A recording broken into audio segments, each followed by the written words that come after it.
Mondial Sport ñëwati na leader de l'équipementier au Sénégal. Mondial Sport ñëwati na ak promotion bu bees a bees bu neex a neex 2 blousons à 30 000 francs 2 blousons à 30 000 francs blouson bu ne 20 000 francs la doon jar mu defal leen promotion ñaari blouson à 30 000 francs ci promotion Mondial Sport la bokk ak seddaay bi n'hésitez pas à contacter le 77 666 03 95 77 059 99 84.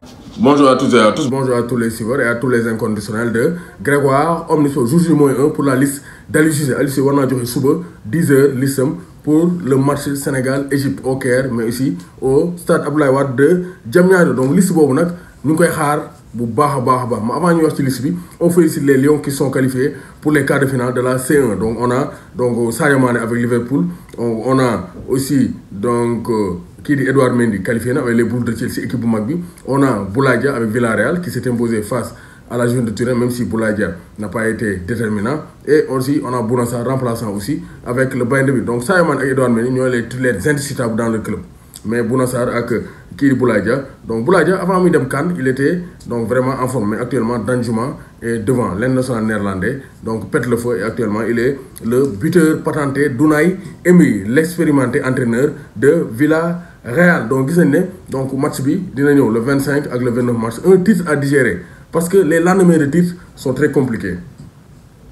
Lendemain victoire CAN c'est très compliqué. Cameroun il a gagné la CAN 2017, Coupe du Monde 2018, Cameroun n'était pas là. Donc Coupe du Monde 2014 qui a gagné la CAN 2013, le Nigeria.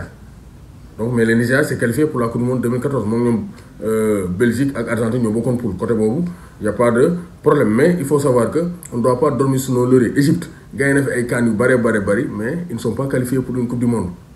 yi ñu gagné CAN yëpp ils ne sont pas qualifiés pour une Coupe du Monde. Donc il faut qu'on redescende sur terre xam ne match bi c'est un match à part et on ne doit pas tomber dans le piège égyptien. Donc Aliou Cissé le sait bien, lui qui a tracé la voie de ses coéquipiers en 2002 xam na nan la ñu qualifié Coupe du Monde. Donc il doit faire attention au piège égyptien et ne pas dormir sur nos lauriers. Tëdd ne gagné na Égypte finale donc ça va passer comme lettre à la poste. Non, on doit se mobiliser nañ mobiliser wu li ñu doon def finale CAN bi ñu def ko plus waaw def ñaani yeeg saray parce que loolu aussi ci football la bokk. Joueurs yi xam ne aussi ils doivent être déterminants, résister à la pression comme l'a bien dit le double ballon d'or sans forcer et là Ousseynou Diouf. Aliou Cissé aussi il est expérimenté maintenant, il a conquis l'Afrique, il connaît la voie qui mène vers la Coupe du Monde, donc ça ne doit pas poser problème. Mais il faut rester concentré et réfléchir l'adversaire parce que l'Égypte ils vont nous attendre de pied ferme dañuy xaar bu baax a baax. Donc gis nañ ne Sénégal on a des blessés, Alfred Gomis blessé, Alioune Badara Fassi pressenti, Bingourou aussi est pressenti. Après le gardien des Keeper Rangers, Sénidien, Alfred Gomis est blessé. Moroh Taïsa, il ne joue pas avec le Stade Rennais. Donc Bingourou Kamara est pressenti pour être le numéro 2 de Edouard Mendy en plus de Alioune Badara Fassi. Maintenant on va voir Aliou Cissé yan gardien la ñuy indil suba ci liste bi. Mais beneen aspect bi ñuy développé tey mooy dañoo xaar les recrues, nouvelles recrues comme Sofiane Diop, Bingourou Kamara, Boka Camara wala Malang Sarr. Mais am na koo xam ne moom leer nañ ne du ñëw mooy Sofiane Diop. Ko nga gisee ci image bi il a été appelé par l'équipe de France Espoir avec Sylvain Ripoll. Donc c'est pour dire que Sofiane Diop pareegul pour ñëw équipe nationale du Sénégal. Donc kooku mën nañu ko écarter gum en attendant les événements. Mais pour l'instant Malang Sarr ak Boka Camara le suspense demeure.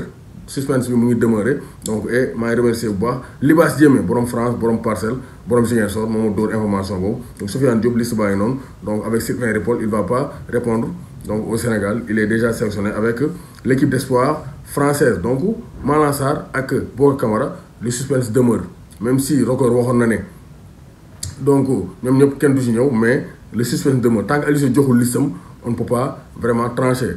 Mais une chose est sûre, il y a des joueurs qui risquent de sauter. Ablaye Seck, axe central, et Ibrahima Mbaye, ils risquent de sauter et laisser leur place à d'autres joueurs. Parce que même si on laisse leur place à d'autres joueurs, je ne pense pas qu'Aliou Cissé n'aurait pas 27, 28 joueurs.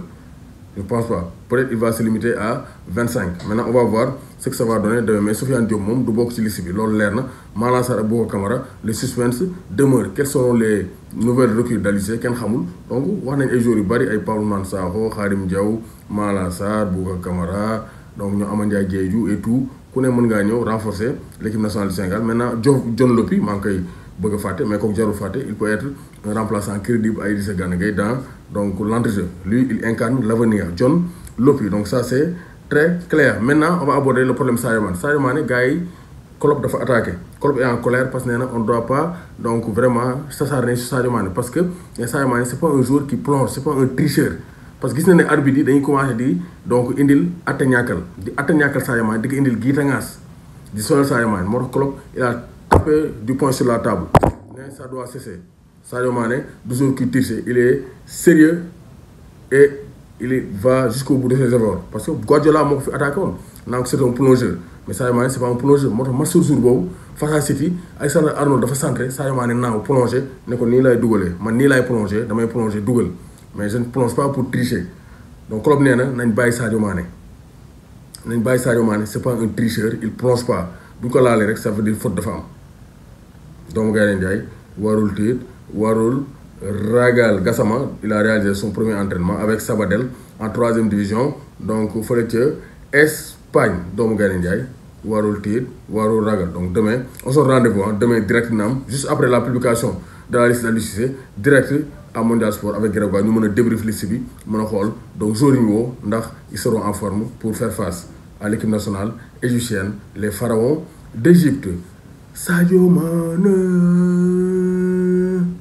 sunu fierté. Bu ngeen bëggee seetaan télé 8000 chaînes à 39 500 l'année n'hésitez pas à contacter donc le 77 535 97 62 avec Sartec IPTV méga.